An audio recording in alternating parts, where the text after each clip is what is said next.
ел экономикасы, әлеуметтік әлеует, білім мен денсаулық, табиғат және экология тағы басқа бағыттардағы заң жобаларының мазмұн маңызы жайында білгіңіз келсе, Қазақ радиосының парламент сағаты хабарына құлақ түріңіз.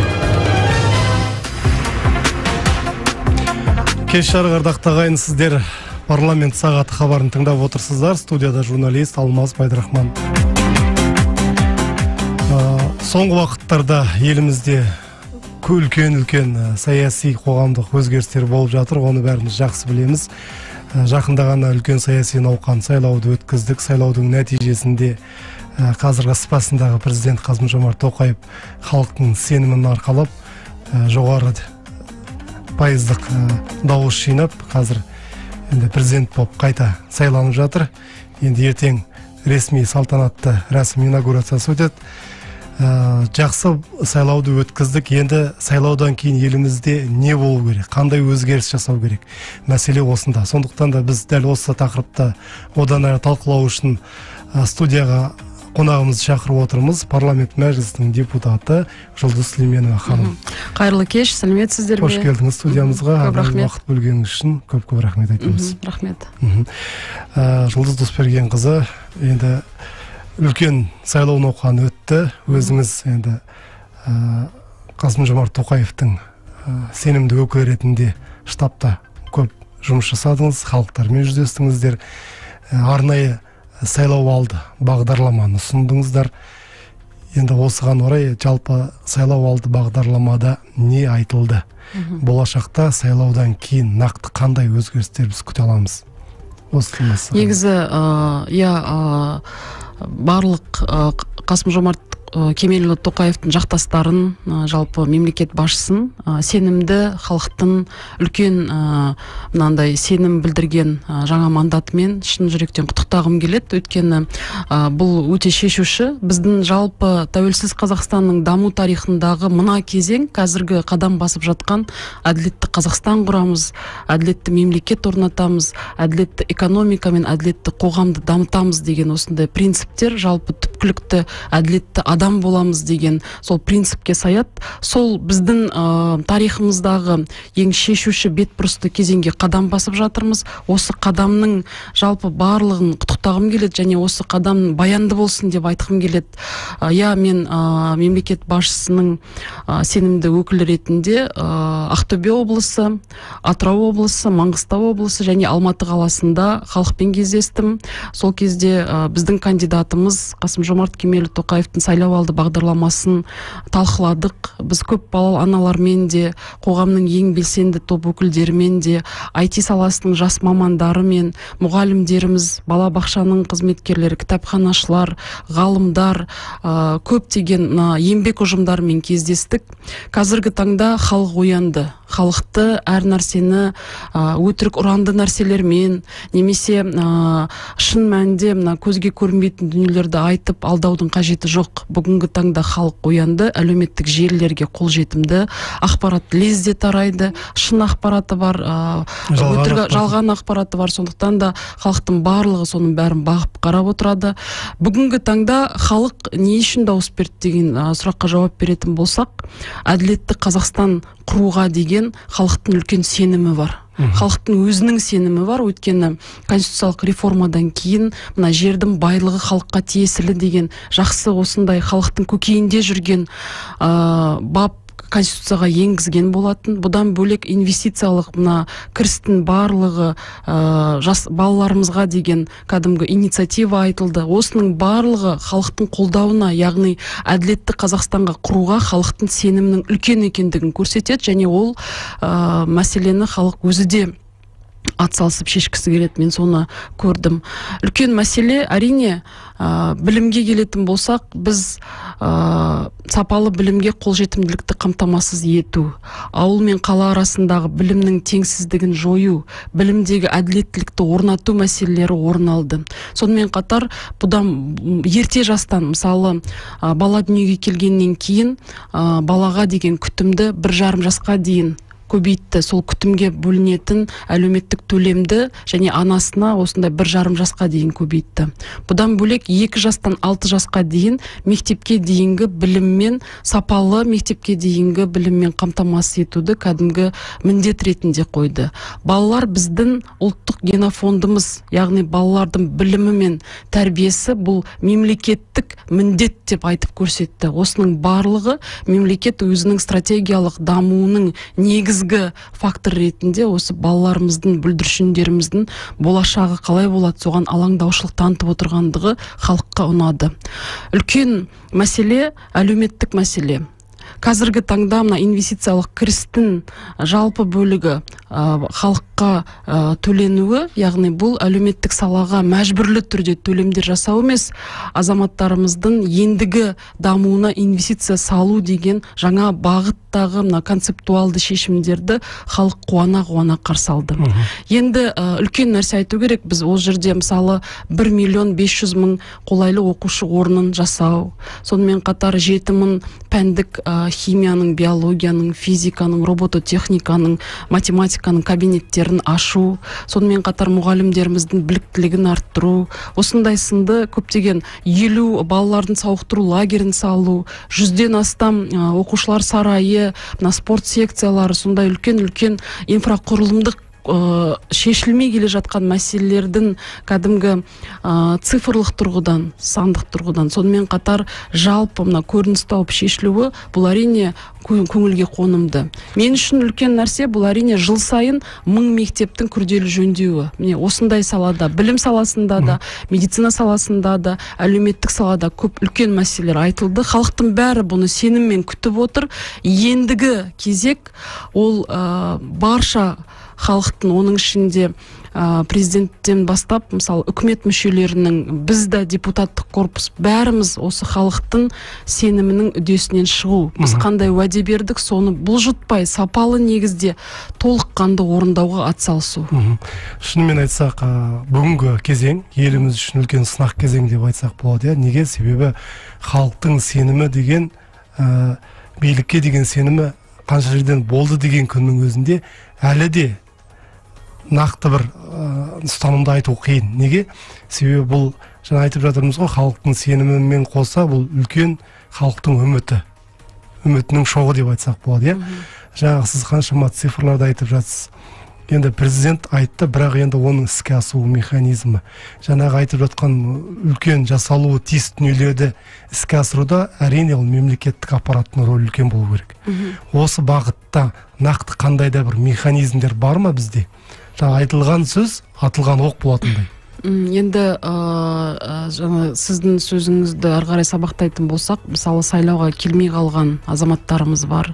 Бұдан бөлек жалпы биылдан бастап біз бәріне қарсымыз деген сайлау бюллетеніне сондай графа қосылды. Сол графада 5% астам азаматтарымыз, яғни санға шаққатын болсақ 460.000 азаматымыз дауыс берген екен. Әрине мемлекеттік билікке сын көзқарасымен қарайтын сондай позициясы бар азаматтарымыздың жалпы құқығы басқа кандидаттардан жоғары үлес алуының өзі белгілі бір деңгейде сұрақ туындатады ғой. Бір тұрғыдан әрине біз олардың өзінің таңдауын білдіруге, құқығын пайдалануға мемлекет мүмкіндік берді. Ол жақсы.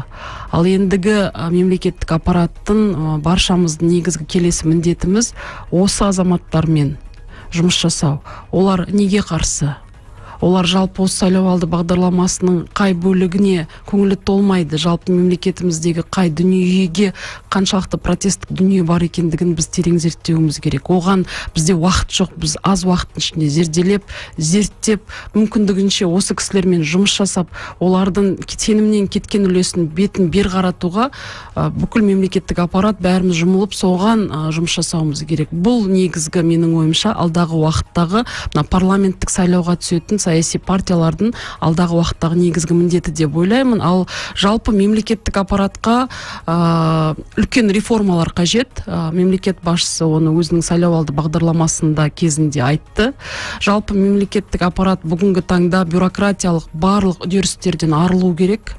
цифрлық ашық, прозрачный сондай үдерістерге көшу керек. Екінші нәрсе, халықтың ойынан шығатын, әрбір шешімнің ертең халық орындайтындығын, әрбір шешімнің ертең халыққа барып, халықтың өміріне әсер ететіндігін сезініп жасайтын, бір шетінен патриот, екінші шетінен білікті, үшінші шетінен осы елге еңбек еткісі келетін ұлтжанды, отансүйгіш азаматтар керек.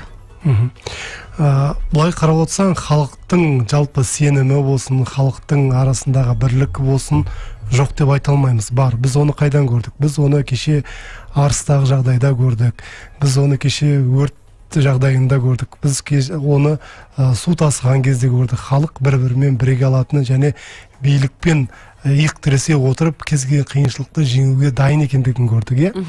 Енді осы тараптан алған кезде жаңа Қазақстан деп жатырмыз, әділеттік Қазақстан деп жатырмыз. Әркім өз деңгейінде айтса, мысалы, жаңа Қазақстанда біздің өкілді билік тармағында не өзгерді жалпы парламентте? Енді қаңтардан бергі парламент түпкілікті демократиялық үдерістерге көшіп, жалпы халықтың мәселесін көтеріп, халықтың бел ортасында жүрген парламент. Оны менің ойымша көптеген азаматтар да мойындайды. Енді өзіңіз де баға бере жатарсыздар. Қаңтар оқиғасынан кейін әрине елімізде көп нәрселер бетбұрысты өзгерістер басталып кетті. Мысалы, бүгінгі таңда конституциялық реформалардағы көптеген өзгерістер олар 30 жылда жасалмаған. Бірақ соңғы 11 айда, енді қаңтарды қоспай, 10 айда жасалған түбегейлі үлкен реформалар. Бұл қаншалықты қиын болса да, мемлекет басшысының осындай қадамдарға баруы, Конституцияның 3/1 бөлігінің өзгертуі. 3/1 бөлігінің өзгертуі, сонымен қатар оған дейін де әлеуметтік салаға қатысты, көптеген басқа да салаларға қатысты шешімдер қабылдауы, Аманат партиясы, билік партиясын саяси трансформациялануына мысалы жол ашылды, жаңадан платформа қабылданды. Платформа алғаш рет мемлекеттік тілде жазылып, ресми тілге аударылды жалпы партияның тарихында. Бұдан бөлек ірі Адал партиясымен бірікті. Үлкен мәселе кеше бірігудің, жалпы ынтымақтасудың формасы ретінде біз бірінші мына халықтық коалицияның құрылуы, оның ішінде парламенттік фракция өкілдерінің бірігуі, одан кейін үлкен ірі республикалық ұйымдардың мемлекетшіл тұлғаның аясында бірігуі, бұл жалпы еліміздегі ынтымақтастықтың белгісі болды. Одан кейін енді мен жалпы батыс өңіріне көп бардым да, сол кезде 2019 жылы мен даусымды бермеп едім. Бірақ осы жолы мен Қасым-Жомарт Кемелұлы Тоқаевтың кандидатурасына даусымды беремін. Және мен емес, менің бүкіл тума-туысым береді деп, мұнайшылардың арасында оны сіздер видеодан да көрдіңіздер деген ойдамын. Осындай мысалдар өте көп болды. Яғни Қасым-Жомарт Кемелұлы Тоқаев 2019 жылдан бастап жалпы халықтың жағындағы әлеуметтік мәселесін әйтеуір шешуге атсалысуға бір ірі мәселелерді көтерді. Мысалы, зейнетақының жинақтаушы қорындағы қаражатты біз тіпті армандаумауымызға да болатын еді, былай қарағанда енді. Бірақ 2019 жылдан бастап осындай шешімге келіп, азаматтарға өзін жинақтаған деңгейіндегі бар қаражат денсаулығына, сонымен қатар үй мәселесін шешуге берді. Әрине, көптеген азаматтарымызда ол жерде қаражаттың аз екендігін көрсетті. Бұдан ол мемлекет басшысы еңбек саласында, жалпы әлеуметтік қордаланған мәселелер саласында проблемалар бар екендігін біліп, мысалы, инвестициялық қор балаларға деген мынандай бағдарламалардың бәрін жасауы, оны шын мәнінде жүйелендірудің бәрі осының көрінісі. Сондықтан мен өзім мемлекет басшысының мына айтып жатқан, жасап жатқан сайлауалды бағдарламасына көрініс тапқан үлкен және ірілі ұсақты тіпті жүйелі барлық шешімдерін өзім қолдаймын. Өзім азамат ретінде халықтың бел ортасынан шыққан, жалпы қарапайым отбасынан шыққан азамат ретінде мен оған шын сенемін. Және осы айтылған дүниелердің ертең халыққа шын жақсылығы болса екен деп өзімде атсалысуға, өзімде еңбектенуге бармын. Енді денсаулық сақтауға қатысты нәрселер айтап өткім келеді. Бізде 30 жылда үлкен жаңағыдай реформалар жүзеге асырылып, арасында көптеген әттеген-ай жүзеге асырылған сондай бір кедегі реформалар түпкілікті жақсы болмаған сала болса, ол денсаулық сақтау саласы. Қазіргі таңда мемлекет басшысы 700 ауылдық жерлерге алғашқы медициналық көмектің қолжетімділігін қамтамасыз ететін медициналық нысандарды салуды тапсырма берді. Оның ішінде кәдімгідей біз тізімін алдыртып көрдік. Ең шалғайдағы ауылдарға мысалы медициналық көмектің нысандар салынатын болады. Қазірдің өзінде 50%-дан жоғары нысандарда күрделі жөндеу өтпеген. Яғни тозығы жеткен мекемелер бар.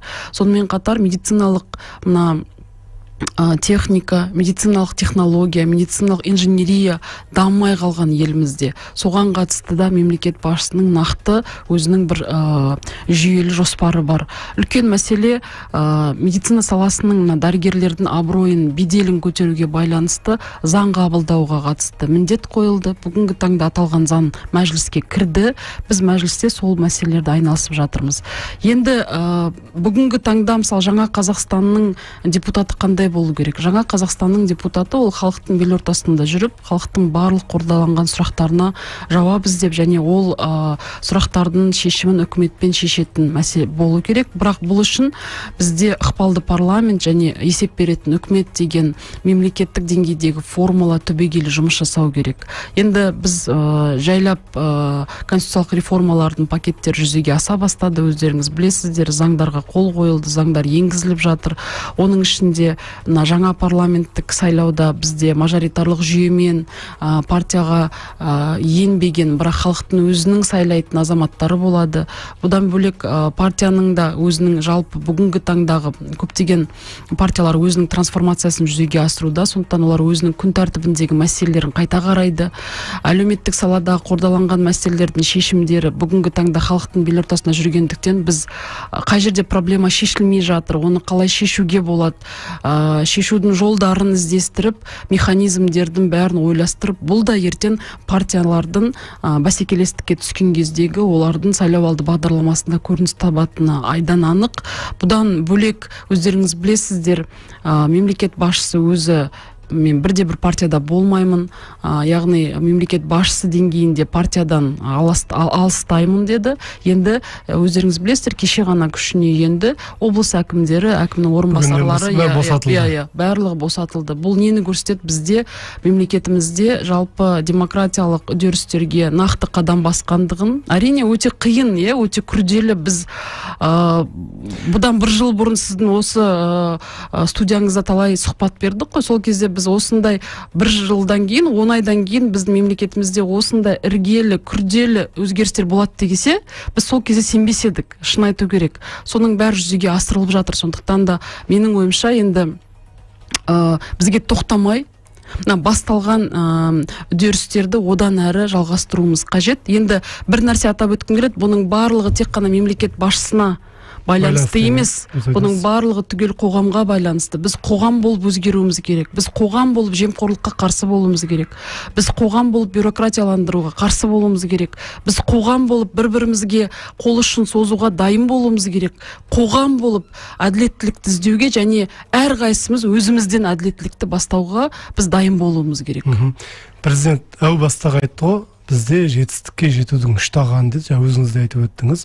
Ол күшті президент, ықпалды парламент және есеп беретін үкімет деді. Жалпы осы бүгінгі таңда біздің ықпалды парламент қаншалықты шынымен де іс жүзінде ықпалы бар атқарушы билікке? Енді ықпалды парламент формуласының нақты жүзеге асырылуын мен жаңа парламентте көрем. Не себепті? Өйткені жоғары аудиторлық палата құрылған кезде және сол палата жылына 2 мәрте парламенттің алдында республикалық бюджеттің орындалуын туралы есеп берген кезде, сол кезде парламенттің ықпалдылығы көрінеді. Үкімет келіп парламентке есеп беретін үкімет деңгейіне жеткен кезде, үкімет мүшелерінің жалпы халыққа деген жасап жатқан дүниелерінде ашықтық, транспаренттілік, жүйелік мәселесі толыққанды жүзеге асқан кезде, онда біз парламенттің ықпалы туралы айтамыз. Бірақ бүгінгі таңда көтермей жатқан мәселе аз емес, көп мәселе көтеріліп жатыр. Мәселе сонда болып тұр, депутаттар мәселені көтереді, бірақ нақты оның іс жүзінде жүзеге асырылуы қалай болғанда да ресурсқа келіп тіреледі.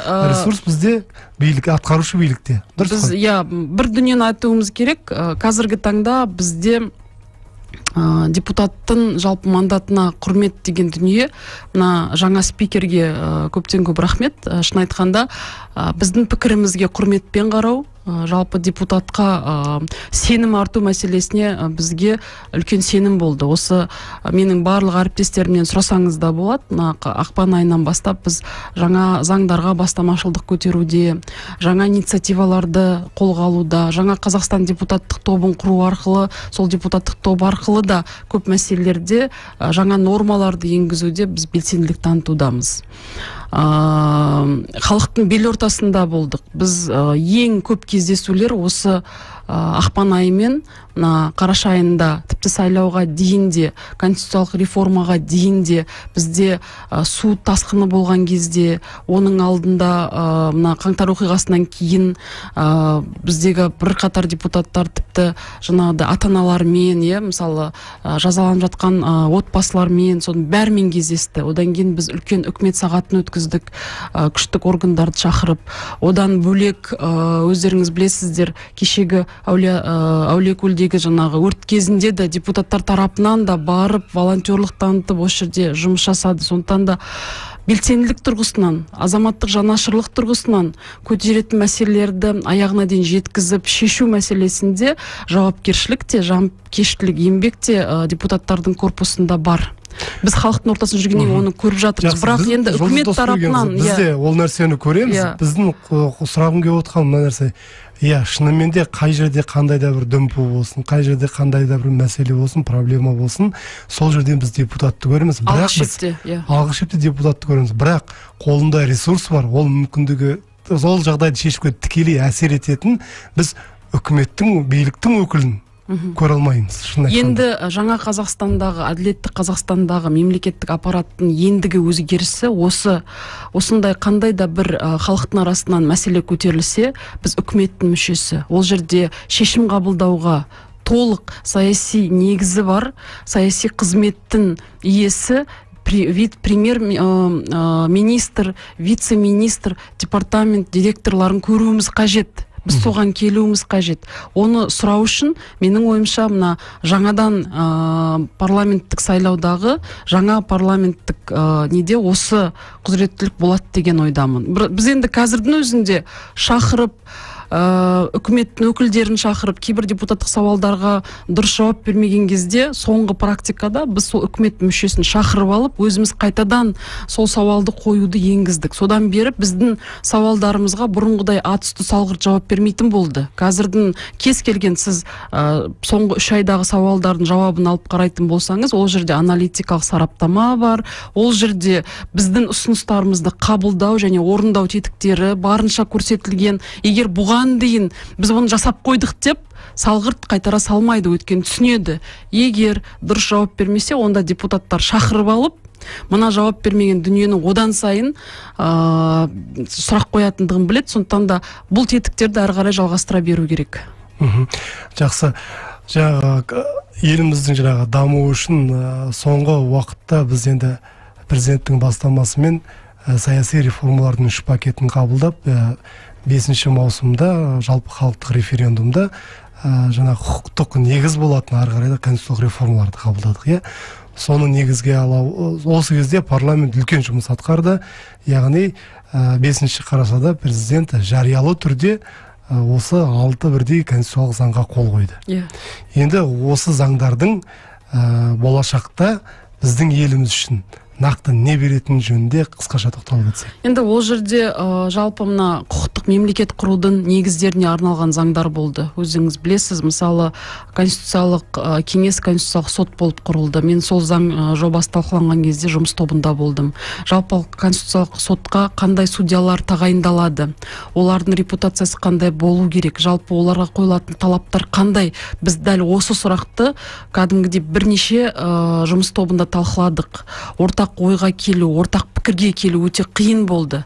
Конституциялық кеңес бұған дейін тек қана аппараты хат жазып, сол бізде конституцияға қатысты сонымен ғана айналысқан. Сондықтан да ол жерде көптен бері сондай енгізіліп кеткеннен кейін енді қазір қандай сұрақтар болады, халық қандай сұрақты алғысы келеді, соның бәріне жауап ізделді. Сондықтан да менің ойымша қабылданған заңдардың ең үлкен мәселесі бұл халықтың жалпы әлеуметтік деңгейде өсуіне, сонымен қатар әділетті құқықтық мемлекет құруға жалпы әсері зор болады. Жұлдыз Досбергенқызы, қазір жарнаманың уақыты екен, одан соң біз эфирді одан жалғастырамыз.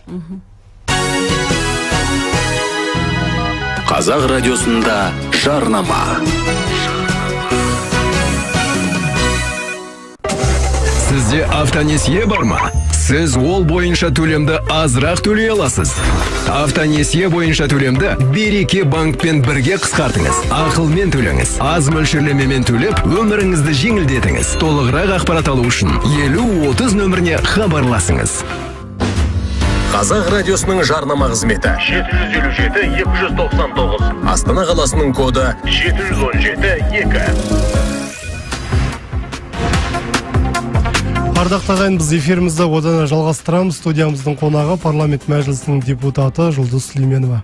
Жұлдыз Досбергенқызы, сіз енді мәжілісте әлеуметтік мәдени даму комитетінің мүшесісіз. Біз конституциямызда да нақты белгіледік.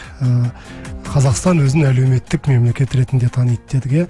Жалпы жаңа өз сөзіңізде де айтып жатырсыз, халықпен кездестік, халықтың бел ортасында жүрдік, қандай мәселенің бар екенін білеміз, қандай мәселелердің қордаланғанын білеміз деп айттыңыз.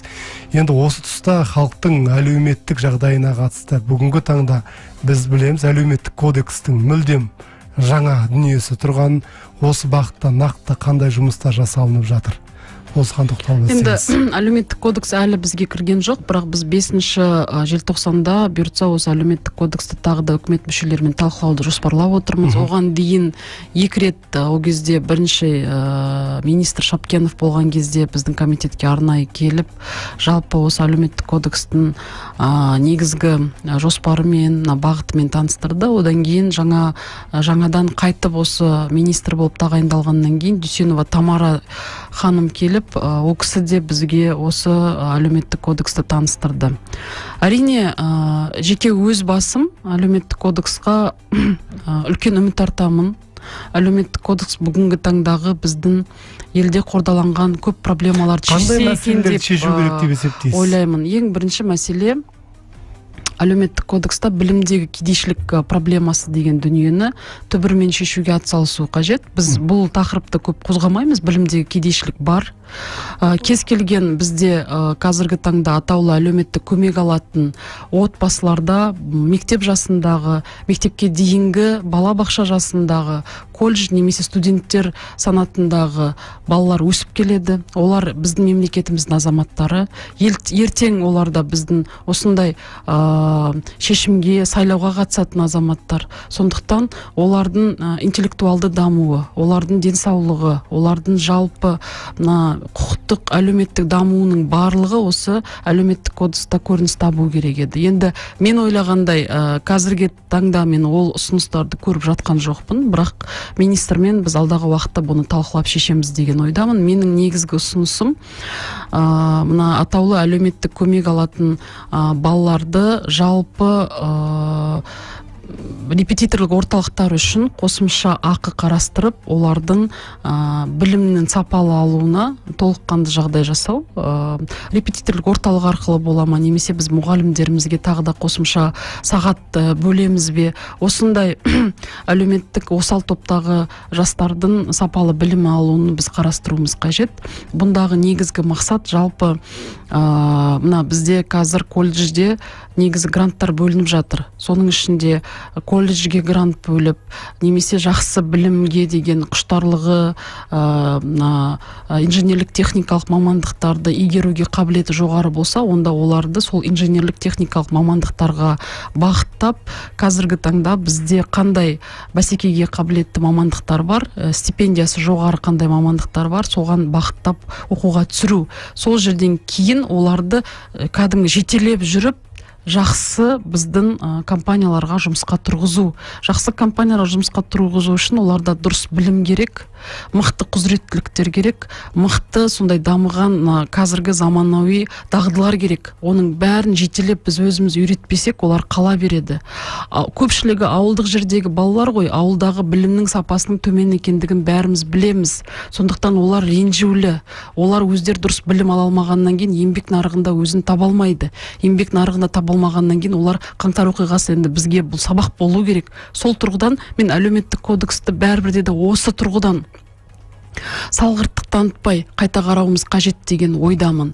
Бәлкім бізде қазір көптеген репетиторлық орталықтар бар. Мүмкін адресті тұрғыдан атаулы білім көмегі деп біз арнайы жан басына шаққанда тағы да қаржыландыру қарастырамыз ба? Дегенмен біз кедейшілікті білім арқылы жеңудің үлкен тәжірибесін Тайвань арқылы білеміз, Оңтүстік Корея арқылы білеміз, тіпті кешегі Сингапур арқылы білеміз. Біз халықты қазір үйретуіміз қажет. Сіз жақсы табысты өмір сүргіңіз келе ме? Онда 24 сағаттың осыншама сағатына жақсы білім алуыңыз керек, жақсы еңбек етуіңіз керек. Менің ойымша, еңбек етуге де барлығы болады. Ең бірінші біз осы механизмдерді заңнама негізінде толыққанды қарастырсақ. Екінші үлкен мәселе бізге келіп жатқан бұл мына жалғыз басты аналар. Бұған дейін бізде жалғыз басты аналар деген категория болмаған. Яғни бізде маған кәдімгі қағаз түрінде ресми жауап келді. Оның ішінде отбасы, біз ұлттық отбасы құндылықтарына негіздеп қараймыз деді. Сондықтан біз жалғыз басты аналар деген категорияны ұлттық құндылықтарымызға сай келмейтін, кереғар болғандықтан қарастырмаймыз деді. Бұның ойымша бұл үлкен дискриминация. Жалғыз басты аналар проблемасы бар. Біз оларды жойып тастай алмаймыз. Жалғыз басты аналардың көпшілігі 2-3 жұмыста жасап, өзінің балаларын асырап, сол балалардың ешкімнен кем болмау үшін кәдімгідей тырмысып, кәдімгі жұмыс жасап жүргенін мен өзім көзім көріп жүр. Бірақ оларға психологиялық көмек керек. Оларға шын айтқанда құқықтық тұрғыдан көмек керек. Мына жерде мынандай көмек жасалып жатыр. Мына балаларға тегін гранттар беріліп жатыр. Осындай ақпараттық жұмыс жасалу керек. Сол тұрғыдан бізде партияның қасында 111 линиясы қосылды. Сол линия арқылы біз қазір көмекті бастап бере бастадық. Бұл құқықтық тұрғыдан, әлеуметтік салада қандай нәрсе бар. Осының барлығы заң аясында жалғыз басты аналардың категориясы заңмен құқықтық бекітілуі керек. Қазіргі таңда толық емес отбасы деген категория тұрғын үйге тұратын кезде ғана қарастырылады. Бұл да дискриминация. Толық емес отбасы деп біз бөлмеуіміз керек. Жалғыз басты ана деп, яғни оны қарастыру керек. Екінші мәселе, бізге мысалы министр келген кезде айтты, бала бар ма, значит ол толық емес отбасы. Әкесі мен анасы баласы бар болса толық отбасы. Бірақ менің ойымша халықаралық жалпы деңгейде бұның бәрі дискриминация. Біз енді құқықтық мемлекет болуға, әділетті мемлекет болуға аяқ бастық па? Онда біз осының бәрін ұсақ түйек проблема болмайды. Осының бәрін жіпке тізіп, оны құқықтық тұрғыдан шешуге, содан кейін оның әлеуметтік жағынан қамсыздандырылуын толыққанды қолға алуымыз қажет. Екінші мәселе, асыраушысынан айырылған азаматтар. Мысалы, әйелдердің ішінде де бар. Отбасының отағасы қайтыс болып, асыраушысынан айырылған. Және бізде әйелі де жұмыс жасап, кейін әйелі қайтыс болып, қазір 6-5 баланы бір өзі асырап жүрген отағалары бар. Олар өте көп емес. Олар небәрі осындай асыраушысынан айырылған деген категорияда әлеуметтік төлем алатын 80 мыңнан астам азамат бар екен. Бірақ бірақ олардың категориясы заңмен бекітілмеген. Біз қашан бекітеміз? Біз нені күтіп отырмыз? Олар да маған келіп айтады: менің балаларым өсіп келе жатыр, мен балаларыма көмек беру үшін маған да психологиялық көмек берсеңіздер. Қандай өзгерістер бар, қандай оңай жолдары бар, қандай мысалы жеңілдетілген несие алу, соған қатысты жалпы мына қаржылық тұрғыдан біліктілік мәселесінде бізді бір сүйемелдеп қолдайтын орталықтар болса екен деп айтып жатыр. Яғни біз заңмен категориясын бекіткеннен кейін бұл мәселені қарастыруға да мүмкіндік аламыз деген ойдамын. Үлкен мәселе бұл мүгедек балалары бар ата-аналар. Бұлар да үлкен категория. Біз қазір 700 мың адам жалпы мүгедектігі бар адам ретінде тіркелген. Олардың басым көпшілігі балалар. Жыл өткен сайын көптеген жас балалар осы мүгедектігімен дүниеге келуде. Көп жағдайда отбасына түседі. Оның ішінде осы отбасыдағы анасына көп салмақ түседі. Өзіміз білеміз. Сондықтан да менің ойымша осы мүгедек балалары бар ата-аналарға арнайы категория беріп, оны да психологиялық тұрғыдан көмек, әлеуметтік тұрғыдан қандай көмек. Жалпы ертең ол балалар мектепке баратын кезде енді ол баланы қоғамнан оқшау емес, қоғамның бір кәдімгі тең мүшесі ретіндегі жағдай жасау ғой. Сондықтан біз оларды да әлеуметтік кодексте олардың да құқықтарының қорғалуы қарастырылуы керек деген ойдамын. Жеке менің бүгінгі таңдағы айтып көтеріп жүрген мәселем осы тұрғыдағы мәселелер. Енді көптеген мәселелерді айтып та жүрміз. Енді біз тамақтану мәселесін көп көтердік. Қазіргі бүгінгі таңда шынымен де өзекті. Құдайға шүкір, Астана, Алматы қалаларында осы тамақтану проблемасы шешілді. Қазір бастауышта барлық балалар әлеуметтік жағдайына қарамастан тегін тамақтанатын болды. Жалпы мына қалалық жердегі жан басына шаққандағы қаржыландыру бар. Маған түсініксіз. Қаладағы 1000 мектепке әрбір балаға 490 мың теңге жылына мемлекеттік тапсырыс енгізіліп отыр, жан басына шаққандағы қаржыландыру. Неге біз әлеуметтік неге біз әлеуметтік аз қамсыздандырылған балаларға бөлек тамақ береміз? Неге біз оларды бөлеміз? Неге бала өзінің туған отбасының әлеуметтік жағдайы үшін бала кезден өзіне бір сондай травма алып, сол ренжіп өту керек? Біз бұның бәріне тосқауыл қоюымыз керек. Мектеп жасында бүкіл балаларға тамақ беру жағдайын мемлекеттік әлеуметтік саладағы азаматтар ойлану керек. Үлкен мәселе бизнес. Біз енді қазір бизнесті да жайлап тартуымыз керек. Бизнес мемлекеттің азаматтарына қазір енді 1-2 мектеп салуды айтып жатыр. Ол айтылған ұйымдар 1-2 емес, жүздеп, мыңдап мектеп салу керек. Өйткені олар осыншама жыл осы елдің байлығын пайдаланып келді. Осы халықтың салығын пайдаланып келді. Енді қайтаруға уақыт келді. Мүмкіндік беріліп жатыр. Сондықтан Алматы облысында 2 мектеп саламын, Қосшыда 1 мектеп саламын деген мәселемен қайтпау керек. 10 мектеп, 20 мектеп, 100 мектеп саламын, 50 мектеп саламын деген кезде ғана сол ұсыныстардың шын мәнінде халықтың көкейінен шығатындығын бизнес өкілдері де түсіну керек. Енді әлеуметтік кодекске байланысты менің ойымша біз арнайы бір бағдарлама арнауымыз қажет. Енді біз мына күн тәртібіндегі, мен енді Аманат партиясының фракциясының мүшесі ретінде қазіргі таңда әйелдердің проблемасын арнайы қарастырып жүрмін. Бұған арнайы менің ойымша бөлек бағыт керек. Жалпы әйелдеріміздің әлеуметтік саладағы теңдік мәселесі, әлеуметтік саладағы әділеттілік мәселесі бұл бүгінгі таңдағы күн тәртібіндегі мәселе. Аманат партиясы бұл мәселені өзінің де партияның, фракцияның күн тәртібіне қойып отырғандығын атап өткім келеді. Жақсы. Енді әлеуметтік мәселелердің негізі болатын қиыншылықтар туындататын мәселелердің бірі ол жұмыссыздық мәселесі. Шын айту керек, жаңа сіз білім мәселесінде жақсы айтып өттіңіз. Дегенмен де бүгінгі таңда біздегі беріліп жатқан біліммен жаңағы бәсеке нарыққа қажетті мамандықтар бар ғой, жұмысты екеуінің арасындағы байланыстың жоқтығын байқаймыз, Неге? Себебі кейбір мысалы тұстарда айтып жатамыз, біздер мысалы дәрігерлер жетіспейді деп жатамыз, білікті ұстаздар жетіспейді деп жатамыз. Жол саласында істейтін білікті мамандар айтады, бізде кадр мәселесі тағы бар дейді. Инженерлер жетіспейді деп айтып жатырмыз. Сонда біздің бүгінгі таңда жоғары оқу орындары кімдерді дайындап жатыр? Жалпы ол еңбек нарығымен, жаңағы өндіріспен біздегі білімнің арасындағы бір үйлестірудік бір сипаттағы дүниелер қаншалықты бір жүйелі түрде болу керек?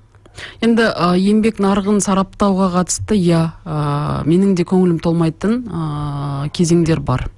Бірақ біз енді қазір жаңа мамандықтар атласына қатысты енді үкімет қайта-қайта осыны айтып жатыр. Ғылым және жоғары білім министрлігі де осыны қайта-қайта алға тартып жатыр. Бірақ шын мәнінде біз қазір мысалы мектептегі оқушы орнының тапшылығына байланысты сараптама бәрімізге берілді ғой. Қай облыстың, қай ауданның, қай ауылында қанша бала дүниеге келді, қандай миграциялық толқын легі бар, соған қатысты қанша оқушы орнының тапшылығы 2026 жылға дейін болуы мүмкін деген шын айтқанда сараптамалық кәдімгі жасалды. Бұлай есебі бар. Дәл сол секілді жұмыссыздықтың да есебі жасалу керек. Бүгінгі таңдағы миграцияға байланысты, урбанизацияға байланысты көптеген еңбек нарығы өзгеруіне байланысты. Енді біз былтыр мемлекетіміз өмір бойы білім алу концепциясына қол қойды. Яғни біз енді бір мамандықты алып, сол мамандықпен кеңес одағы кезіндегідей біздің ата-аналарымыз секілді менің еңбек кітапшамда тек қана бір ғана жұмыс орнының атауы бар деп мақтана алмайтын боламыз. Өйткені еңбек нарығы бізде үнемі өзгеріс үстінде. Бір мамандықпен сіз 10 жыл жұмыс жасай алсаңыз, ол жақсы. Ал жалпы 10 жылда 3 мамандыққа дейін мамандық ауыстыру мүмкіндігі туралы жалпы болашақты зерттеп айтып жүрген ғалымдар көптеп айтып жатуда. Осы тұрғыдан ең бірінші біз сапалы білім беруіміз қажет. Қазіргі таңдағы маған сайлауалды бағдарламасындағы көңілге қонымды дүние бұл біз сапалы білімге қолжетімділік қажет деп арнайы айтуында. Сонымен қатар ауылдық мектептерге көп көңіл бөле бастауында. Мен бұған сеніммен қараймын. Не себепті? 2019 жылы желтоқсанда мемлекет басшысының пәрменімен педагог статус туралы заң қабылданды. Ол заң 10 жыл парламентте жатқан заң. Қасым-Жомарт Кемелұлы Тоқаевтың жалпы саяси воля дейді ғой, жігерінің арқасында қажетті қаражат бөлініп, сол заң қабылданып, қазіргі таңда мұғалім мамандығы бұл өте бір беделді және бәсекелестік қабілеті жоғарылай бастаған, жақсы табысы бар, жақсы айлығы бар мамандыққа айналды. Соңғы 2 жылда кезінде мұғалімдіктен кетіп қалған азаматтар қайта мамандыққа қайтып келсек қалай болады деп сондай ұсыныстар болып жатыр. Жақсы ұстаздар үшін қазір күрес басталды. Жақсы ұстаздар үшін күрес басталды. Сосын ол жерде мысалы бұрында 50 балмен ауылдық квотамен түсетін. Яғни өте бір кезеңде сапасы төмендеп кеткен кезеңдер болды. Қазіргі таңда былтыр 85 бал ең төменгі өту шегі болса, биыл 103 бал ең төменгі өту шегі. Яғни мектептегі ең үздік балалар мұғалімдікке келе бастады. Бұл жалпы саладағы мұғалімдердің біліктілік деңгейінің өсуіне алып келетін үлкен мәселе. Сондықтан да менің ойымша бұл дүниелердің бәрі жалпы білім саласындағы ұстаздардың біліктілік деңгейінің көтерілуі білімнің сапасының жоғарылауына алып келеді. Білімнің сапасының жоғарылауы жалпы еңбек нарығындағы азаматтардың білім деңгейінің жоғарылауына алып келеді. Содан кейін жұмыссыздыққа. Енді жұмыссыздықты шешуге қатысты нақты жұмыс орындарын ашу айтылды. Бұған қатысты ұлттық экономика министрлігі, еңбек және әлеуметтік қорғау министрлігі, қаржы министрлігі, ағарту министрлігі, ғылым және жоғары білім министрліктер үлкен бір концептуалды жұмыстарды бастап кетті. Енді біз бұны алдағы бір 2 жылда көрсек деген ойдамыз. Ал жалпы жұмыссыздық мәселесін шешуде менің жеке ойым сапалы білім беру, сонымен қатар еңбек нарығын реттеу және қай жерде жұмыс орындары бар екендігін ашық көрсету және оны ақпаратты жеткізу. Жұлдыз Досбергенқызы, сізге көп рахмет. Жалпы біздің жаңағы парламент қабырғасында жасалып жатқан жұмыстар жайлы, жалпы еліміздегі әлеуметтік бағытта жасалып жатқан жұмыстар туралы көптеген ақпарат бердіңіз. Алдағы уақытта енді барлығымыздың үлкен міндетіміз ғой, ел үшін қызмет ету. Осы жолда жасап жатқан жұмыстарыңызға тек сәттілік тілейміз. Тек жақсы жағдайда кездесуді нәсіп етсін. Әділетті Қазақстанды бірге құрайық. Бәрекелді. Ардақтағы ағайын, біз осы парламент сағаты хабарын аяқтаймыз. Студиямыздың қонағы болған парламент мәжілісінің депутаты Жұлдыз Сүлейменова, хабар жүргізген журналист Алмас Пайдырахман. Ал бізге техникалық тұрғыда қолдау көрсеткен әріптесіміз Анар Рахметоллақызы. Келесіде тілдескенше аман есен болайық. әуе